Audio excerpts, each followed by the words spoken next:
Wai, as I understand it, you have been suspended from Parliament for 6 months. So I believe you have a lot to say. Hello, Venetians. Indeed, I'm having a holiday, a 6-month holiday from Parliament. Got chucked out like a errant student in class, but I've been following, as you should be, following closely. In particular, the last day of the parliamentary proceedings on the last Thursday. And of course, I think it has come as a shock. The National Security Bill was presented for first reading on the 1st of December, which was a Tuesday, and it was rushed through for second and third reading on the Thursday itself. It was, of course, a very a black letter day, because there was a day when we had the 3-minute ministerial statement by the Deputy Prime Minister to say that he couldn't say anything.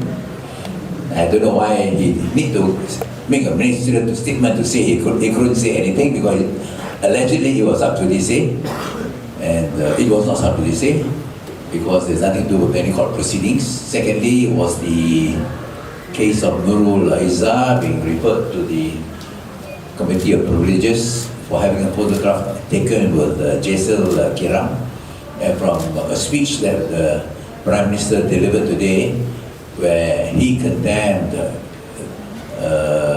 such incident, the photograph taking with Jaisal, as virtually an act of treason. I think she is going to have a hard time at the Committee of Privileges. It was in fact there was in fact a conviction. And the third case was this. What I had said was a 3 black eye in one day, the National Security Council Bill, which came as I think as a total surprise, not only to members of Parliament, but also to the civil society and to the nation, because there was no inkling, no clue whatsoever that such a monstrous and pernicious bill was coming. And although it was described as a National Security Bill, someone told me that probably it should be more accurately described as a National Insecurity Bill for Najib, because it was definitely a reflection of his sense of a lack of security. And it has very far-reaching effects, which I'm sure our other speakers will elaborate on. But I think the major thing will be, number one, it usurps the powers of the Petaling Jaya, because normally emergency powers are only invoked when there is a proclamation of emergency, and it can only be done under Article 150. In this case, the Prime Minister is arming himself with such emergency powers if there is a declaration of a security area under the National Security Council Bill. And it is a usurpation of a cabinet as well, because the cabinet must advise the Prime Minister to advise the Petaling Jaya for a proclamation of emergency if a situation arises. He has done away completely with the need for any cabinet involvement. All you need is a kitchen cabinet, or a slightly more than a kitchen cabinet, involving the Prime Minister, the Deputy Prime Minister, who is also the Home Minister, the Defence Minister, and the Multimedia Minister, the man in charge of trying to shape public opinions. These are the 4 ministers in cabinet, together with 3 other government officials: the Chief Secretary, the Inspector General of Police, and the Chief of the Armed Forces. So you have a 7-member committee which will decide, which will be able to advise the Prime Minister to declare a security area where anything could take place, where there will be immunity. You cannot hold them to a meaningful account, where they can arrest without warrant and take any draconian and drastic actions violating human rights.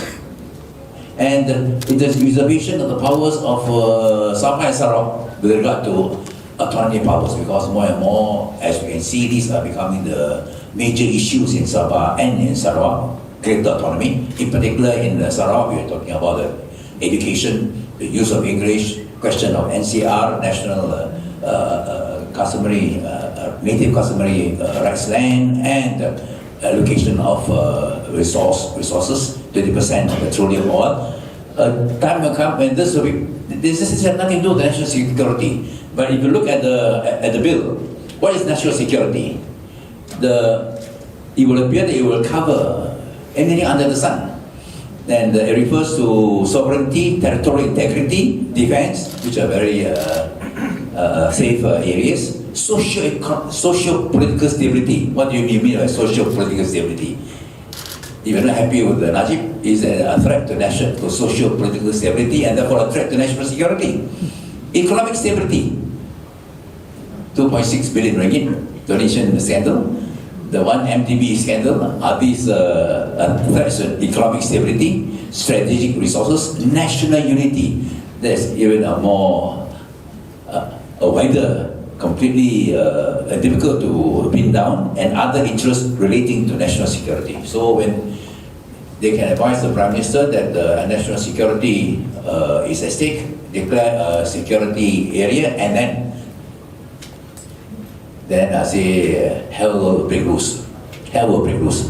This, so far, I think this has been attention been focusing on what happens when security area is declared, completely usurping the powers of the Petaling Jaya, as I said, at the cabinet. But I think there are other areas which should also deserve attention. And these are areas where there is no need for a declaration of security area. Because under the bill, it is provided that the National Security Council will have other functions, will have 4 specific functions. And one of them is to advise the Prime Minister on the declaration of security areas. There are 3 other functions: to formulate policies and strategic measures on national security, to monitor the implementation of the policies and strategic measures on national security, and to perform any other functions relating to national security. And then you have section 16, which says that the Director General should have powers, should have such duties and powers as may be imposed or conferred upon him by the Council to implement policies and strategic measures on national securities. Which means the Council itself will become a parallel government. It will have powers over and above the police, the army, the state governments. They can even direct state governments to do things, and all government agencies. It will be a super parallel government, which is unheard of, completely against our understanding of a government which is accountable to the people, a democratic governance. So we are seeing a monster infrastructure, a parallel government developing from this bill, which has not received sufficient attention. Why should we have? Is it necessary for such a national security council to come into place? And if so, there should be a debate, there should be consultation, not only with all political parties, not only with civil societies, but also with the state governments, because this will mean in the fringing into the rights and the powers of existing state governments, not only Sabah and Sarawak, but also in Peninsular Malaysia. So this is a frightening bill. The more you look at it, the more frightened you get. And the reasons that they explain is that this is to deal with terrorism. I think there is no objection with regard to enactment of special powers in order to deal with the threat of terrorism, especially with the emergence of Islamic State, with the terrible things they do, or with regard to the intrusion into the sovereignty of Malaysia in Sabah. But then the law must be specific. There should not be a National Security Council, it should be a National Anti-Terrorism Council, for instance. So I think that there is a need for public opinion to wake up immediately to try to stop this National Security Bill from becoming law. He is now in the Dewan Negara. He has gone through Dewan Rakyat.